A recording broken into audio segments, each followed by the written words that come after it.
لله وكفى وسلام على عباده الذين اصطفى أما بعد فأعوذ بالله من الشيطان الرجيم بسم الله الرحمن الرحيم وَلَقَدْ آتَيْنَا لُقْمَانَ الْحِكْمَةَ أَنِ اشْكُرْ لِلَّهِ وَمَنْ يَشْكُرْ فَإِنَّمَا يَشْكُرُ لِنَفْسِهِ وَمَنْ كَفَرَ فَإِنَّ اللَّهَ غَنِيٌّ حَمِيدٌ وَإِذْ قَالَ لُقْمَانُ لِابْنِهِ وَهُوَ يَعِظُهُ يَا بُنَيَّ لَا تُشْرِكْ بِاللَّهِ إِنَّ الشِّرْكَ لَظُلْمٌ عَظِيمٌ وَوَصَّيْنَا الْإِنسَانَ بِوَالِدَيْهِ حَمَلَتْهُ أُمُّهُ وَهْنًا عَلَى وَهْنٍ وَفِصَالُهُ فِي عَامَيْنِ أَنِ اشْكُرْ لِي وَلِوَالِدَيْكَ إِلَيَّ الْمَصِيرُ صدق الله العظيم وَلَقَدْ آتَيْنَا لُقْمَانَ الْحِكْمَةَ أَنِ اشْكُرْ لِلَّهِ اور البتہ تاکہ ہم نے لقمان علیہ السلام کو حکمت عطا فرمائی ان اشکر للہ تاکہ اللہ کا شکر ادا کریں ومن یشکر فإنما یشکر لنفسہ اور وہ شخص جو اللہ کا شکر ادا کرتا ہے فإنما یشکر لنفسہ اس کا شکر اس کے اپنے فائدہ کے لیے ہے ومن کفر فإن اللہ غنی حمید اور وہ شخص جو ناشکری کرتا ہے فإن اللہ غنی حمید پس اللہ تعالیٰ بے شک اللہ تعالیٰ بے نیاز ہے اور وہ خوب تعریفوں والا ہے وَإِذْ قَالَ لُقْمَانُ لِابْنِهِ وَهُوَ يَعِظُهُ يَا بُنَيَّ لَا تُشْرِكْ بِاللَّهِ اور جب حضرت لقمان نے اپنے بیٹے سے کہا وَهُوَ يَعِظُهُ اور اس کو سمجھایا یا بنیا اے میرے بیٹے لا تشرک باللہ اللہ کے ساتھ کسی کو شریک نہ کرنا ان الشرک لظلم عظیم بے شک شرک بہت بڑا ظلم ہے وَوَصَّيْنَا الْإِنسَانَ بِوَالِدَيْهِ اور وصیت کی ہمیں انسان کو وصیت کی کہ اپنے والدین کے ساتھ اچھا سلوک کرنا حملتہ امہ وہنا اس کی ماں اسے اٹھاتی ہے تھک تھک کر علی وہن تھک تھک کر اٹھاتی ہے وفصالہ فی عامین اور اس کا دودھ چھڑاؤ دو برس میں ان اشکر لی اللہ کا شکر کرو ولوالدیک کو اپنے والدین کا شکر ادا کرو الی المصیر اسی کی طرف لوٹنا ہے گزشتہ درس میں سورۃ لقمان کا ابتدائی رکوع تلاوت ہوا تھا اس کی تفسیر آپ کے سامنے بیان ہوئی تھی اس میں اچھے اور برے لوگوں کی صفات اللہ تعالیٰ نے بیان فرمائی تھی اور اہل جنت کے لیے جنت کا ذکر اور جنت کی نعمتوں کا ذکر ہوا تھا اور یہ اللہ تعالیٰ کا اہل ایمان سے وعدہ ہے کہ ان کے لیے جنت تیار کر رکھی ہے اور پھر اللہ تعالیٰ کی قدرت تھی اور اللہ تعالیٰ نے اپنی قدرت بتائی تھی کہ آسمان و زمین جس نے بنائے جو آسمان سے بارش برساتا ہے اور اس سے پھر پھول بوٹے اور جوڑے جوڑے پیدا ہوتے ہیں تو یہ سب کچھ بنانے والا اللہ کے علاوہ کوئی اور معبود بھی ہو سکتا ہے یقیناً وہ اللہ کی ذات ہے جو یہ سب کچھ کرتی ہے اور اب دوسرے رکوع میں حضرت لقمان ان کی وصیت ہے یا ان کی جو ہے نصیحتیں ہیں جو انہوں نے اپنے بیٹے سے کی اور میں نے بتایا تھا کہ حضرت لقمان یہ پیغمبر نہیں تھے نبی نہیں تھے بلکہ یہ ایک بزرگ تھے اور اللہ تعالیٰ نے بہت زیادہ عقل عطا فرمائی تھی دانائی عطا فرمائی تھی اور ایسی دانائی عطا فرمائی تھی کہ ان کی باتیں نبیوں کی باتوں کے ساتھ مطابقت رکھتی تھیں حالانکہ یہ نبی نہیں تھے نبی پر تو بس وہی آتی ہے ان کو اللہ تعالیٰ باتیں القاء فرما دیتے تھے یا کشف فرما دیتے تھے، تو ایسی حکمت اور دانائی کی باتیں کرتے تھے، تو ان کی حکمت اور دانائی کی باتیں لوگوں میں مشہور ہوئیں، اور فرماتے ہیں کہ حضرت لقمان کا جو زمانہ ہے وہ حضرت داؤد علیہ السلام کا یا حضرت ہود علیہ السلام کے زمانے میں تھے، اور انہوں نے حضرت داؤد علیہ السلام سے جو ہے علم بھی حاصل کیا ہے، ان سے تعلیم بھی حاصل کی ہے، اور کئی سارے نبیوں کو بھی انہوں نے دیکھا ہے۔ اور بعض حضرات مفسرین نے لکھا ہے کہ یہ حبشہ کے رہنے والے تھے، حبشی تھے، اور اسی طرح ان کو اللہ تعالیٰ نے جو ہے دانائی کی باتیں عطا فرمائی۔ تو یہ جو بھی ان کے بارے میں باتیں مشہور ہیں وہ راجع نہیں ہیں، بلکہ علماء نے، مفسرین نے اپنی اپنی تحقیق کے مطابق باتیں لکھی ہیں۔ بہرحال اس پر جمہور علماء کا اتفاق ہے، مفسرین کا اتفاق ہے کہ یہ پیغمبر نہیں تھے، نبی نہیں تھے، بلکہ ایک عقل مند دانا انسان تھے۔ اس لیے اللہ تعالیٰ نے ان کا ذکر قرآن پاک میں فرمایا ہے۔ اور حضرت لقمان رحمۃ اللہ علیہ نے اپنے بیٹے کو وصیت کی، وَلَقَدْ آتَيْنَا لُقْمَانَ الْحِكْمَةَ أَنِ اشْكُرْ لِلَّهِ، اور البتہ تاکہ ہم نے حکمت عطا فرمائی لقمان علیہ السلام، حضرت لقمان کو، أَنِ اشْكُرْ لِلَّهِ، تاکہ اللہ کا شکر ادا کریں۔ وَمَن يَشْكُرْ فَإِنَّمَا يَشْكُرُ لِنَفْسِهِ، اور وہ جو شکر کرتا ہے فَإِنَّمَا يَشْكُرُ لِنَفْسِهِ، اس کا شکر اس کے اپنے فائدے کے لیے ہے۔ اللہ تعالیٰ نے شکر کرنے کا جو حکم دیا ہے انسان کو کہ اللہ کی نعمت پر اس کا شکر انسان ادا کرے۔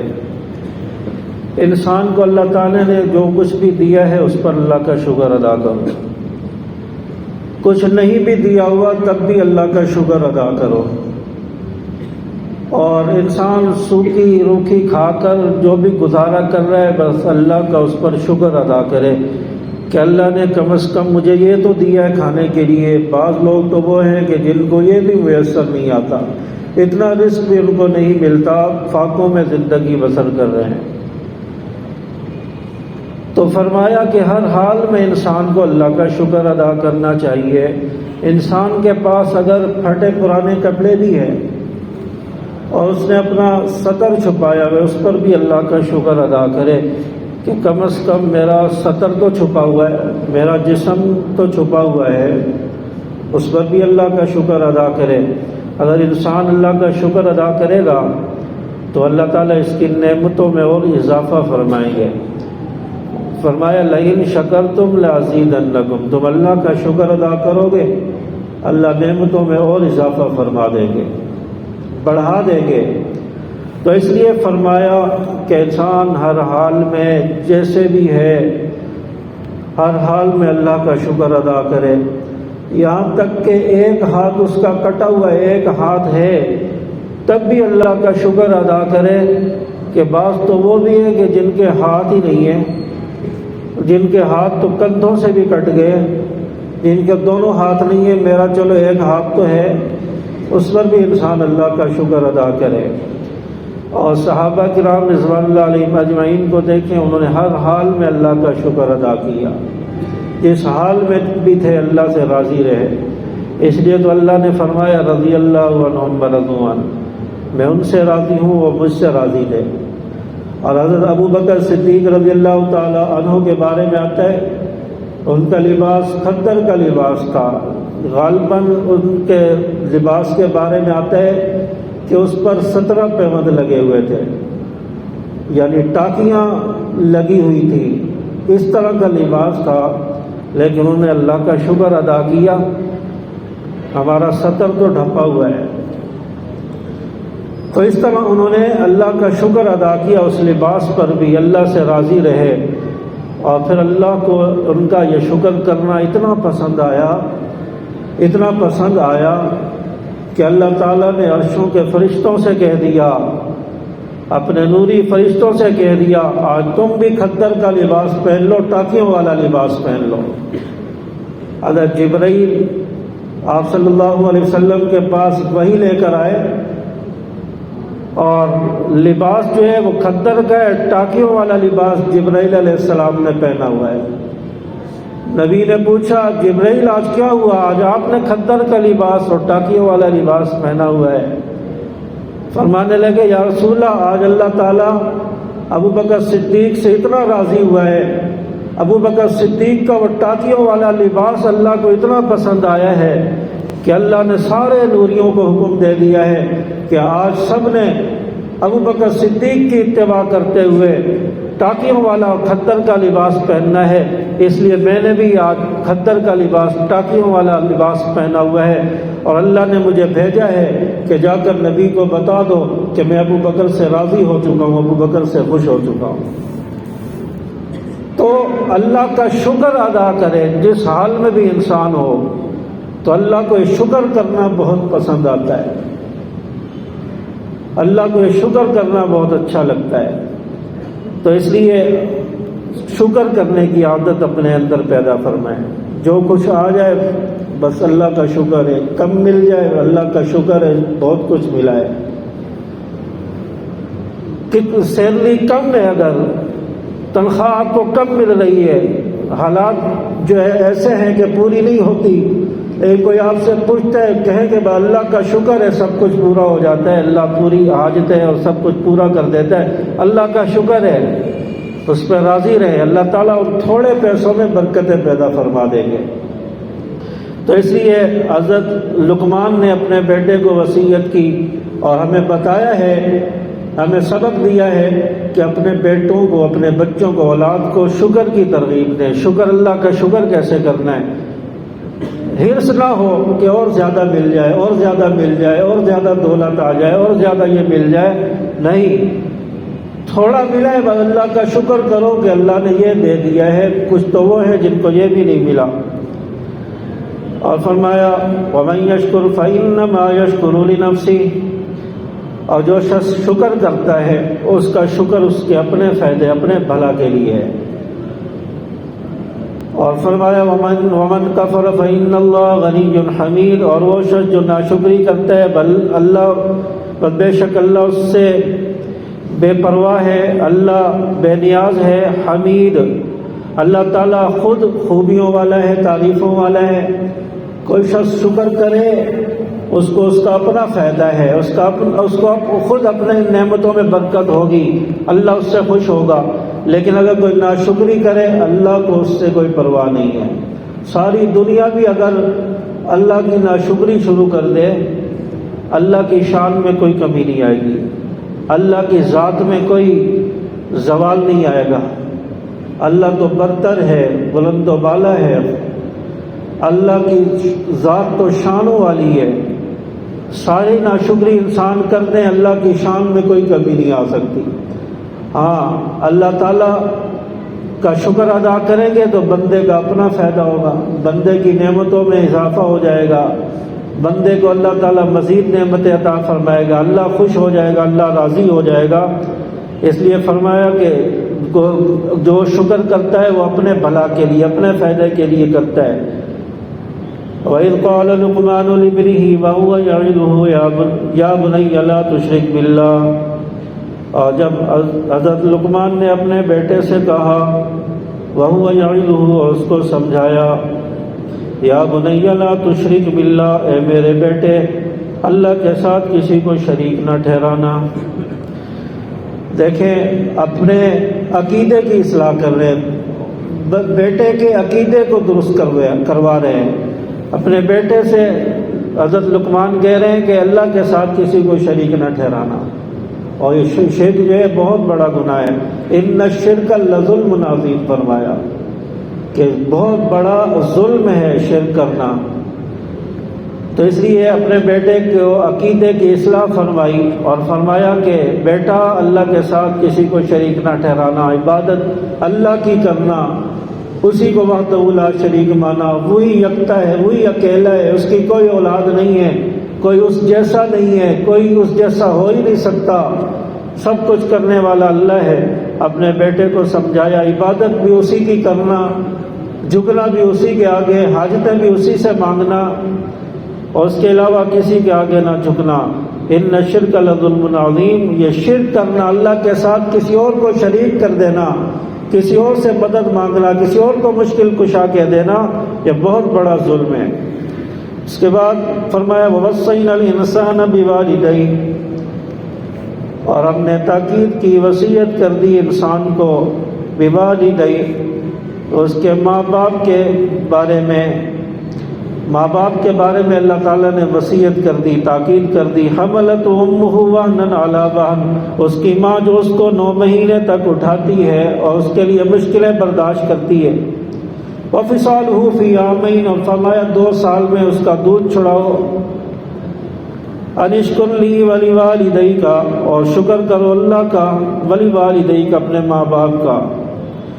اب یہاں پر حضرت لقمان نے تو اپنے بیٹے کو والدین کے بارے میں وصیت نہیں کی، وہ کہتے تھے کہ میں اپنے بارے میں اپنے بیٹے کو وصیت کروں تو خود غرضی ہو جائے گی کہ میں اپنے بارے میں بیٹے سے کہوں کہ میری عزت کیا کرو، میری جو میرے ساتھ اس نے سلوک کیا کرو، یہ بات مجھے اچھی نہیں لگتی۔ تو اللہ تعالیٰ نے فرمایا آپ نے تو نہیں کی، میں کر دیتا ہوں۔ اللہ تعالیٰ نے یہ مضمون اپنی طرف سے یہ آیتیں شامل کر دی اس وصیت میں، اور فرمایا کہ والدین کے ساتھ اس نے سلوک کرو، والدین کے ساتھ عزت کرو۔ اور یہ سورۃ الروم کے اندر بھی آخری رکوع میں یہ مضمون گزر چکا ہے، اور میں نے تفصیل سے سارا کچھ بتایا تھا، یاد ہوگا آپ کو، جو حضرات ہر درس میں بیٹھتے ہیں ان کو یاد ہوگا کہ اس میں نے بتایا تھا کس طرح بچہ پیدا ہوتا ہے، کن مراحل سے گزرتا ہے، اور کیسے کیسے اولاد بڑی ہوتی ہے، کس طرح ماں باپ پرورش کرتے ہیں، کیسے انہوں نے پالا بڑا کیا۔ تو یہ ساری باتیں گزر چکی، یہاں صرف یہ بتانا ہے کہ اللہ تعالیٰ نے اپنی عبادت اور بندگی کے بعد دوسرے نمبر پر والدین کے ساتھ اس نے سلوک کا جو ذکر کیا ہے۔ آپ سورۃ بنی اسرائیل میں دیکھیں، وہاں پر بھی اللہ تعالیٰ نے اپنی عبادت کے ساتھ والدین کے ساتھ اس نے سلوک کا حکم دیا ہے۔ وَقَضَىٰ رَبُّكَ أَلَّا تَعْبُدُوا إِلَّا إِيَّاهُ وَبِالْوَالِدَيْنِ إِحْسَانًا، اللہ تعالیٰ نے فرمایا وَقَضَىٰ رَبُّكَ، آپ کا رب فیصلہ کر چکا ہے، اللہ تعبدوا الا ایاہ، عبادت اللہ کی کرو، اس کے علاوہ کسی کی نہیں۔ وَبِالْوَالِدَيْنِ إِحْسَانًا، والدین کے ساتھ اس نے سلوک کرو۔ إِمَّا يَبْلُغَنَّ عِندَكَ الْكِبَرَ أَحَدُهُمَا أَوْ كِلَاهُمَا، جب وہ دونوں یا دونوں میں سے کوئی ایک بڑھاپے کی عمر کو پہنچ جائے۔ إِمَّا يَبْلُغَنَّ عِندَكَ الْكِبَرَ أَحَدُهُمَا أَوْ كِلَاهُمَا فَلَا تَقُل لَّهُمَا أُفٍّ وَلَا تَنْهَرْهُمَا، ان کے سامنے اف بھی نہ کرو، ان کو جھڑکو بھی نہ، ڈانٹو بھی نہ۔ اللہ تعالیٰ نے سختی سے منع کر دیا کہ والدین کو جھڑکنا نہیں ہے، سختی بھی نہیں کرنی، ان سے اف بھی نہیں کہنی۔ آج بچہ کہتا ہے نا بعض دفعہ، والدہ بار بار اس کو بھیجیں کام کے لیے، بیٹا یہ کام کر کے آ جاؤ، بیٹا یہ کر کے آ جاؤ، 2-4 بار جاتا ہے، اور پھر آخر میں جب پھر بولتی ہے کہتا ہے کہ اب یار مجھے بار بار بولا ہوا ہے، اف، مجھے اس طرح کر کے بچہ بولتا ہے، اور اس طرح کے الفاظ جب کہتا ہے کہ میں ہی ملا ہوں، مجھے ہی سارے کام کرنے ہیں، تو فرمایا اس طرح کے الفاظ، اس تک کے الفاظ بھی نہ کہو۔ یہ بھی اللہ تعالیٰ کو گوارا نہیں ہے اپنے ماں باپ کے ساتھ اس طرح کے الفاظ کہو۔ تو یہاں پر بھی اللہ تعالیٰ نے جہاں پر شرک سے منع فرمایا ہے، عبادت اللہ کی کرنے کا حکم فرمایا ہے، وہاں پر اس سے اگلی آیت میں والدین کے ساتھ اس نے سلوک کرنے کا حکم فرمایا، اور فرمایا حملت امہ وہنا، ماں جو ہے بچے کو اٹھاتی ہے علی وہن، تھک تھک کر، وفصالہ فی عامین، اور 2 سال تک دودھ پلاتی ہے۔ اور یہاں پر 2 سال تک بچے کو دودھ پلانے کا حکم دیا ہے۔ ماں اپنے بچے کو 2 سال تک دودھ پلا سکتی ہے، یہ زیادہ سے زیادہ مدت بتائی ہے، کم عرصہ بھی پلا سکتی ہے۔ اور آج کل تو مائیں بچوں کو دودھ ہی نہیں پلاتی، اور جس کی وجہ سے وہ ممی ڈیڈی بچے پیدا ہوتے ہیں جب ڈبے کا دودھ پئیں گے، جب مصنوعی دودھ پئیں گے تو پھر بچے کے اندر وہ طاقت بھی نہیں ہوتی، اور پھر وہ سختیاں بھی برداشت نہیں کر سکتا، پھر وہ جو ہے مشکلات بھی برداشت نہیں کر سکتا۔ تو اس لیے فرمایا کہ ماں کا دودھ جو ہے بچے کے لیے ایک بہترین غذا ہے، بچے کی صحیح نشو و نما ہوتی ہے، بچے کی جسم مضبوط ہوتا ہے۔ اور فرمایا کہ جس ماں نے بچے کو دودھ پلایا وہ زیادہ عمر پاتا ہے، اس کی عمر لمبی ہوتی ہے۔ ماہرین فرماتے ہیں کہ 40-50 سال تک وہ ماں کے دودھ پر انسان چلتا ہے، اس کے بعد پھر اس کا اثر ختم ہونا شروع ہوتا ہے، پھر وہ بڑھاپے کی طرف اپنا قدم بڑھاتا ہے۔ تو اس لیے فرمایا کہ اپنے اولاد کو، بچے کو ماں جو ہے دودھ جو ہے زیادہ سے زیادہ 2 سال تک پلا سکتی ہے۔ اس پر جمہور علماء کا اس پر اتفاق ہے کہ 2 سال کی مدت تک بچے کو ماں دودھ پلائے۔ انشکر لی، اور اللہ تعالیٰ فرماتے میرا بھی شکر ادا کرو، ولی والدیک، اور اپنے ماں باپ کا شکر ادا کرو۔ دیکھو اللہ تعالیٰ نے جہاں اپنا شکر ادا کرنے کا فرمایا ہے وہیں پر ماں باپ کا بھی ساتھ فرمایا، ماں باپ کا بھی شکر ادا کرو۔ یعنی ماں باپ کا مقام اتنا بلند ہے کہ جہاں اللہ نے اپنے شکر کا حکم فرمایا وہیں والدین کے ساتھ کا بھی شکر ادا کرنے کا حکم فرمایا۔ تو اس لیے والدین کا بھی اولاد جو ہے شکر ادا کرے۔ الی المصیر، آخر مجھ تک تم نے آنا ہے، میری طرف آنا ہے۔ والدین کی نافرمانی کی، ناشکری کی، ان کا حق ادا نہیں کیا، خدمت نہیں کی، تو اللہ تعالیٰ کل قیامت کے دن پکڑ لے گا۔ والدین کی نافرمانی کی وجہ سے کل قیامت کے دن پکڑ ہو جائے گی، اللہ تعالیٰ جہنم میں داخل فرما دیں گے، مشکل میں انسان پھنس جائے گا۔ والدین نے اگر معاف کر دیا تو اللہ تعالیٰ جنت میں بھیج دے گا۔ تو اس لیے فرمایا والدین کے ساتھ اچھا سلوک انسان کرے۔ وَإِن جَاهَدَاكَ عَلَىٰ أَن تُشْرِكَ بِي مَا لَيْسَ لَكَ بِهِ عِلْمٌ، اب یہاں پر اس بات کی وضاحت فرما دی کہ اگر والدین کا انسان خدمت گزار ہے، والدین کے ساتھ اچھا سلوک کرتا ہے، ان کا حکم مانتا ہے، اب کیا والدین اگر اسلام کے خلاف حکم دیں، دین کے خلاف حکم دیں، مجبور کریں کہ آپ جو ہے دین کے خلاف یہ کام کر لو، یہ عمل کر لو، تو کیا والدین کا حکم ماننا ہے؟ کیا آپ یہاں والدین کی اطاعت کریں گے؟ تو یہی بات یہاں پر اللہ تعالیٰ نے فرما دی ہے، الا ان تشرک بی ما لیس لک بہ علم، اگر والدین آپ کو کہیں کہ میرے ساتھ کسی کو شریک ٹھہراؤ، ما لیس لک بہ علم، وہ اس چیز کے بارے میں جس کا تمہیں علم نہیں ہے، فلا تطعهما، ان کی اطاعت نہیں کرنی، ان کی بات نہیں ماننی۔ آپ صلی اللہ علیہ وسلم کے دور میں صحابہ ایمان لا رہے تھے، والدین مشرک ہیں، کافر ہیں، اولاد جو ہے ایمان لے آئی ہے، اولاد نے کلمہ پڑھ لیا، مسلمان ہو گئے، صحابی بن گئے، اب والدین مشرک ہیں، وہ اولاد سے کہتے تھے کہ ہمارے معبودوں کی عبادت کرو، ہماری بات مانو، تمہیں ماں باپ کے ساتھ حسن سلوک کا حکم ہے، ہماری بات مانو، ہمارے باپ داداؤں کے دین پر چلو، ہمارے معبودوں کی پوجا پاٹ کرو۔ تو صحابہ پریشان ہو گئے کہ والدین کے ساتھ ایک طرف تو حسن سلوک کا حکم ہے اور دوسری طرف ہمیں والدین ایسی باتیں کرتے ہیں کہ جو اللہ کے دین کے خلاف ہیں، تو اب ہم کیا کریں؟ تو اللہ تعالیٰ نے یہ آیت نازل فرمائی اور یہ بتا دیا کہ والدین اگر دین کے خلاف حکم دیں، کسی کے ساتھ شرک کرنے کا حکم دیں، تو یہاں پر فلا تطعهما، ان کی اطاعت نہیں کرنی، ان دونوں کی اطاعت نہیں کرنی۔ وصاحبهما فی الدنیا معروفا، اور فرمایا کہ ان کا ساتھ دینا ہے دنیا کے معاملات میں، دنیا کے کام کاج میں ان کا ساتھ دینا ہے۔ کبھی والدین بیمار ہیں تو ان کے ہاتھ پاؤں دباؤ، ان کی خدمت کرو، ان کو پانی لا کر دو، ان کو خرچہ دو، ان کی جو ہے ان کو کپڑے وغیرہ لا کر دینا، اور ان کو جو ہے اور بہت ساری جو دنیا کے معاملات ہیں باتوں ان کا خیال رکھنا۔ تو یہ ساری چیزیں فرمایا کہ دنیا کے معاملات میں ان کا ساتھ دو۔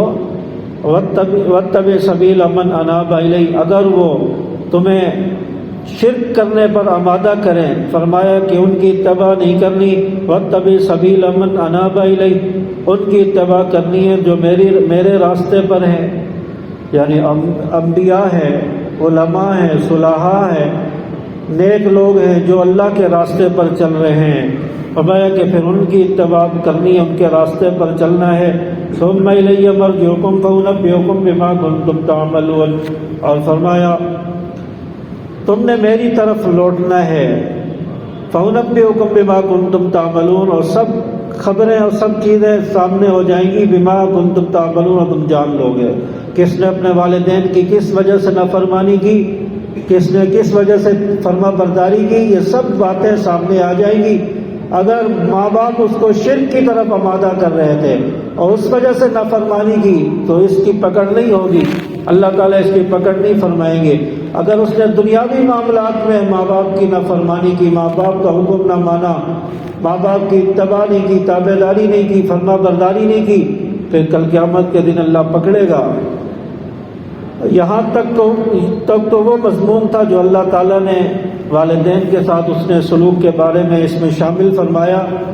اب اگلی آیات میں پھر وہی وصیت ہے، نصیحتیں حضرت لقمان کی جو اپنے بیٹے سے کی، یا بنی انہا ان تک مثقال حبۃ من خردل فتکن فی صخرہ، اے بیٹے اگر کوئی چیز رائی کے دانے کے برابر بھی ہو، من خردل فتکن فی صخرۃ، پھر وہ کسی پتھر میں ہو، او فی السماوات او فی الارض، یا آسمانوں میں ہو یا زمین میں ہو، یاتی بھی اللہ تعالیٰ اس کو حاضر کر دیں گے، لے آئیں گے۔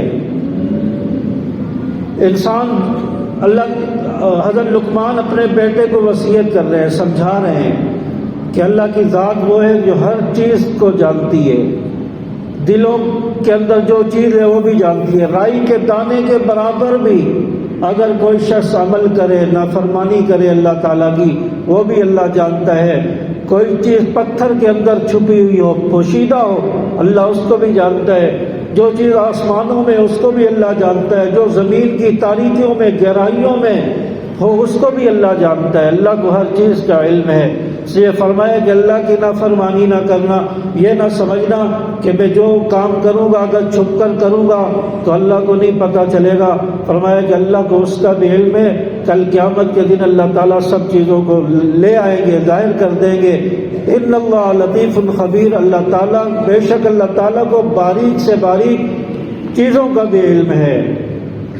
اللہ تعالیٰ ہر چیز کو جانتا ہے، پتھر میں کیا ہے اس کو بھی جانتا ہے۔ آپ نے حضرت موسیٰ علیہ السلام کے واقعے میں سنا ہوگا کہ جب موسیٰ علیہ السلام حضرت شعیب علیہ السلام کے پاس تھے مدین میں، اور حضرت شعیب علیہ السلام کی بیٹی کے ساتھ ان کا نکاح ہوا، کافی عرصے تک وہیں رہتے رہے، اولاد ہو گئی۔ اللہ تعالیٰ نے حکم دیا موسیٰ جاؤ، اب مصر جاؤ فرعون کو جا کر توحید کی دعوت دو، اس کو سمجھاؤ۔ اب حضرت موسیٰ علیہ السلام کو خیال آیا میرے بچوں کا کیا ہوگا، میری بیوی بچوں کا کیا ہوگا۔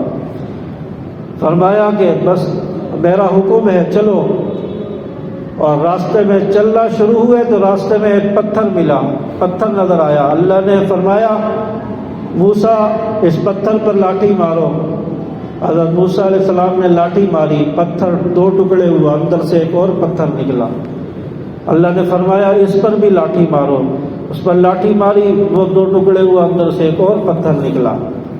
اللہ نے فرمایا موسیٰ اس پر بھی لاٹھی مارو، اس پر لاٹھی ماری تو اس پتھر کے اندر سے، اس تیسرے پتھر کے اندر سے چھوٹا سا کیڑا نکلا جس کے منہ کے اندر ایک سبز پتی تھی، اور حضرت موسیٰ علیہ السلام کو اللہ نے کہا کان لگاؤ دیکھو یہ کیڑا کیا کہہ رہا ہے۔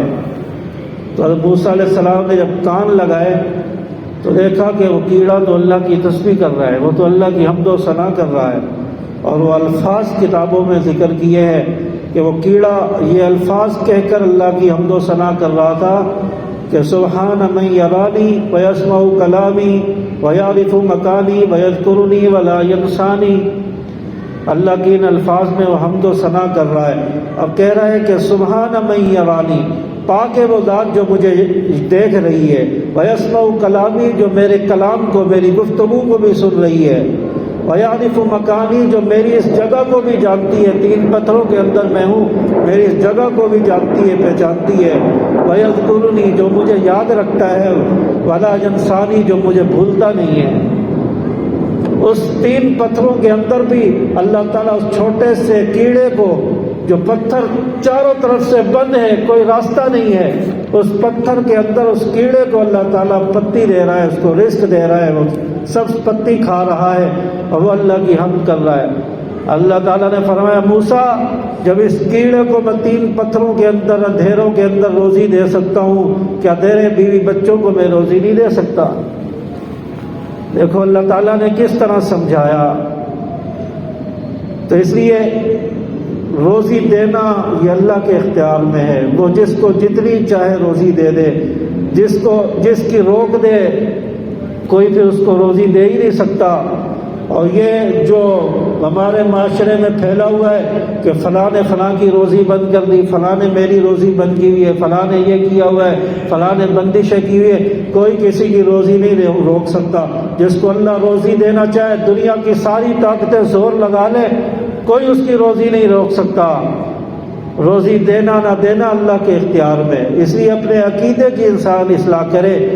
روزی دینے والی ذات اللہ کی ہے، اور جس کے رزق میں تنگی ہے، بے برکتی ہے، اس کے بارے میں علماء نے بتایا ہے کہ صبح فجر کی نماز کے بعد 7 مرتبہ اول آخر درود شریف، اور اس کے بعد سورۃ شورى کی غالباً 9 نمبر آیت ہے، اللہ لطیف بعبادہ یرزق من یشاء وهو القوی العزیز.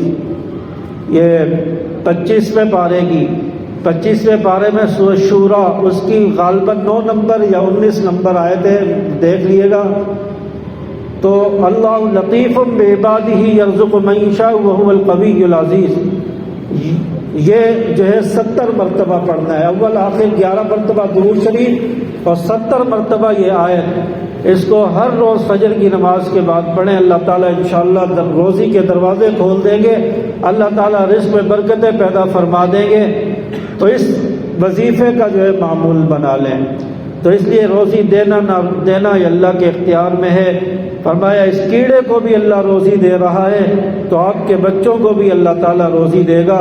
اس لیے فرمایا اللہ تعالیٰ باریک سے باریک چیزوں کو بھی جانتا ہے، اس کی بھی اللہ کو خبر ہے. یا بنی اقیم الصلاۃ.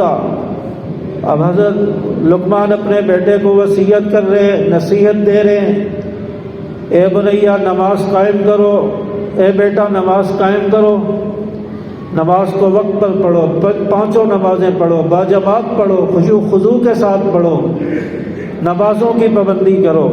وَأْمُرْ بِالْمَعْرُوفِ، اور نیکی کا حکم دو، ہر ایک کو نیکی کا حکم دو. جہاں بیٹھے نیکی کی بات کرو، جس کو دیکھیں برائی میں مبتلا ہے اس کو سمجھاؤ، اس کو نیکی کی بات کرو. اگر اس نے عمل کر لیا ہے تو یہ آپ کے لیے صدقہ جاریہ بن جائے گا. تو فرمایا نیکی کا حکم کرو، وَانْهَ عَنِ الْمُنْكَرِ، اور برائیوں سے روکو، وَاصْبِرْ عَلَىٰ مَا أَصَابَكَ، اور اگر کوئی مشکل آ جائے، کوئی مشکل پہنچ جائے تو اس پر صبر کرو. إِنَّ ذَلِكَ مِنْ عَزْمِ الْأُمُورِ، اور بے شک یہ ہمت والا کام ہے. اگر انسان کو مشکلات آ جائے دین پر چلتے ہوئے، پریشانیاں آ جائیں، اس پر صبر کر کے انسان چلتا رہے، یہ بڑی ہمت کا کام ہے، حوصلے کا کام ہے. ورنہ تو انسان تھک جاتا ہے، ناشکری اور گلے شکوے اور پتہ نہیں شکایتیں شروع کر دیتا ہے. فرمایا کہ مشکلات پر، تنگیوں پر صبر کر کے چلتا رہے، اللہ پر توکل و یقین کر کے چلتا رہے. فرمایا کہ بہت ہمت کا کام ہے. آگے فرمایا وَلَا تُصَعِّرْ خَدَّكَ لِلنَّاسِ، اپنے منہ کو نہ پھلاؤ، اپنے آپ کو پھلاؤ نہ، تکبر نہ کرو. وَلَا تَمْشِ فِي الْأَرْضِ مَرَحًا، زمین میں اکڑ کر نہ چلو، تکبر سے نہ چلو. دیکھیں حضرت لقمان اپنے بیٹے کو کس طرح سمجھا رہے ہیں، کس طرح تعلیم دے رہے ہیں، کس طرح تربیت کر رہے ہیں. یہاں سے یہ نصیحتیں اللہ تعالیٰ نے فرمائی ہیں کہ اپنی اولاد کی تربیت اس طرح کرو، اپنی اولاد کی اصلاح اس طرح کرو. حضرت لقمان نے اپنے بیٹے کو کس طرح سمجھایا ہے؟ فرمایا کہ اپنے آپ کو پھلانا نہیں، یعنی غرور نہ کرنا، کسی سے اونچا کرنے کی کوشش نہ کرنا اپنے آپ کو، ولا تمشی فی الارض مرحا، زمین میں اکڑ کر نہ چلنا۔ اور یہ تکبر اللہ تعالیٰ کو سخت ناپسند ہے۔ تکبر والے انسان پر اللہ کو بہت زیادہ غصہ آتا ہے، اس لیے فرمایا تکبر نہ کرو، اکڑ کے نہ چلو، عاجزی کے ساتھ چلو، عاجزی کے ساتھ زمین میں چلو۔ اور اللہ تعالیٰ نے ایک جگہ تکبر کی تعریف یہ بھی فرمائی، اور متکبر شخص کے لیے فرمایا اِنَّكَ لَن تَخْرِقَ الْأَرْضَ وَلَن تَبْلُغَ الْجِبَالَ طُولًا، کہ کیا تکبر کر کے زمین پھاڑ دو گے؟ وَلَن تَبْلُغَ الْجِبَالَ طُولًا، کیا اپنے آپ کو اونچا کر کے، تکبر کی وجہ سے اونچا کر کے کیا پہاڑوں کے برابر اپنا قد کر لو گے، پہاڑوں کے برابر ہو جاؤ گے؟ جب نہیں ہو سکتے تو پھر تکبر اور غرور اور یکڑ یہ کس بات کی ہے؟ اللہ تعالیٰ نے منع فرما دیا تکبر اور غرور نہ کرنا، تکبر اور غرور سے اکڑ سے منع فرما دیا۔ اور بعض لوگ جو ہے اپنے گھروں میں بھی جو ہے داخل ہوتے ہیں تو بڑی اکڑ و ایفیشنسی کے ساتھ کہ بیوی بچوں پر ہمارا روب ہو۔ اور میں ایک دن وہ ایک عالم کی گفتگو سن رہا تھا، وہ کہہ رہے تھے کہ میرا ایک جاننے والا ہے، میرا ایک دوست ہے، وہ مجھے کہنے لگا، بڑے فخر سے بتانے لگا کہ میں جب اپنے گھر میں داخل ہوتا ہوں تو میرے بیوی بچے سہم جاتے ہیں، بڑے خاموش ہو جاتے ہیں۔ بھئی کیوں، کوئی جلاد آ گیا کہ فرعون آ گیا، کیوں وہ ہو جاتے ہیں؟ کہنے لگا میرا روب اتنا ہے گھر میں کہ میرے بیوی بچے سہم جاتے ہیں، میں نے اپنا روب رکھا ہوا ہے۔ نبی کی زندگی سے تربیت نہیں لی، نبی کی زندگی سے تعلیم حاصل نہیں کی۔ نبی تو جب گھر میں داخل ہوتے تھے مسکراتے ہوئے داخل ہوتے تھے، نبی تو گھر میں داخل ہوتے تھے مسکراتے تھے۔ تو یہ کوئی بڑائی نہیں ہے، یہ کوئی بیوی بچوں کے اوپر روب ڈالنے کا یہ طریقہ نہیں ہے۔ اس لیے فرمایا اکڑ نہ دکھاؤ، عاجزی انکساری کے ساتھ چلو۔ آگے ایک اور نصیحت فرمائی، آخری آیت ہے وَاقْصِدْ فِي مَشْيِكَ وَاغْضُضْ مِنْ صَوْتِكَ إِنَّ أَنْكَرَ الْأَصْوَاتِ لَصَوْتُ الْحَمِيرِ، اور فرمایا درمیانی رفتار چلو، جو ہے میانہ روی کے ساتھ چلو، اپنی چال چلن، اپنا بول چال میانہ روی کے ساتھ ہو، آواز کو پست رکھو، ہلکا رکھو۔ وَاغْضُضْ فِي صَوْتِكَ، اپنی آوازوں کو نیچی کر کے رکھو، یعنی آہستہ آواز میں بات کرو۔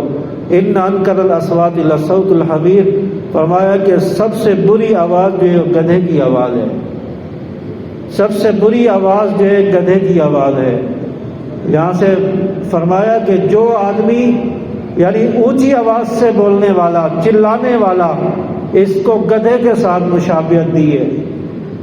گدھا زور سے بولتا ہے، اس کی آواز جو ہے بری آواز ہے، اور ایک جگہ گدھا بولتا ہے تو پوری محلے میں اس کی آواز جاتی ہے۔